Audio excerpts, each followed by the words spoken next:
if you're watching this, you are an ally or you are a minority that's wanting to. In the last video, I shared a Q&A all about the MSW school experience. And in this video, I'm going to dive a bit deeper and share what the MSW program feels like as a Black, Indigenous, or person of color. I'm going to be joined by a guest, Gloria. She and I went live over on Instagram at Social Work Scrapbook. You can watch the video in its entirety over there. But here we are going to highlight top tips for BIPOC that are entering their MSW school experience. I love this profession. I realize where the gaps lie in this profession, and I'm trying to fill those. And I know you're trying to fill those. We're not that flaw. Sure, we have some work to do within our profession. We have some diversifying to do. You're getting that education because education cannot be taken away from you. Once you get your BSW, your MSW, that can't be taken away. And then we add in our own flair. It's really important to remember that your personal experience is really important and valid in the classroom.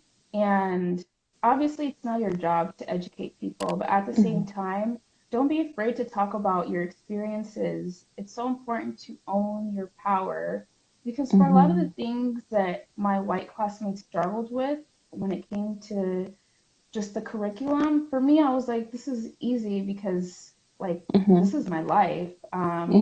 So that served as a lot of knowledge. And honestly, that's what made grad school so easy for me, was the fact that I could bring my personal experience into the classroom. Another tip is find your community. Even if it's just one person or two people, find your community. You need community. I went into grad school thinking like, I'm not here to make friends. I'm just here to get my degree and go. And then I realized, no, you need people. You need people. You need community. Remember to advocate for yourself because there were so many times where I didn't say things and then I left class like, oh, I should have said something. I should have said something about that.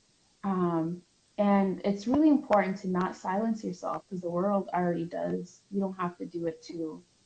I love that. I love what you just said right there. And I can't wait to rewatch this myself and just pull out your quotes because you're going to see me sharing them on my feed for sure because I love all this. It needs to be said and heard.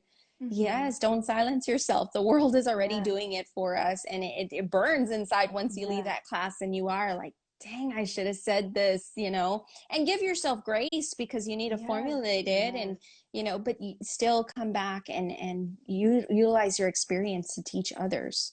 Yeah, giving yourself grace is so important. I'm always telling my friends that. Give yourself grace. You're being too hard on yourself.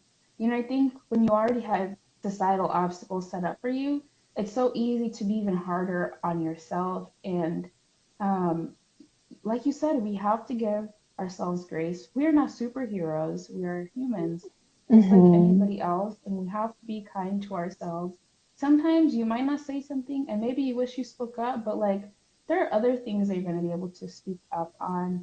And you also, I would also say, prioritize your rest, because just remember, already this is a field where people are very burnt out, and burning out can happen in grad school as well. So prioritize your rest. Be honest about how much you can take on.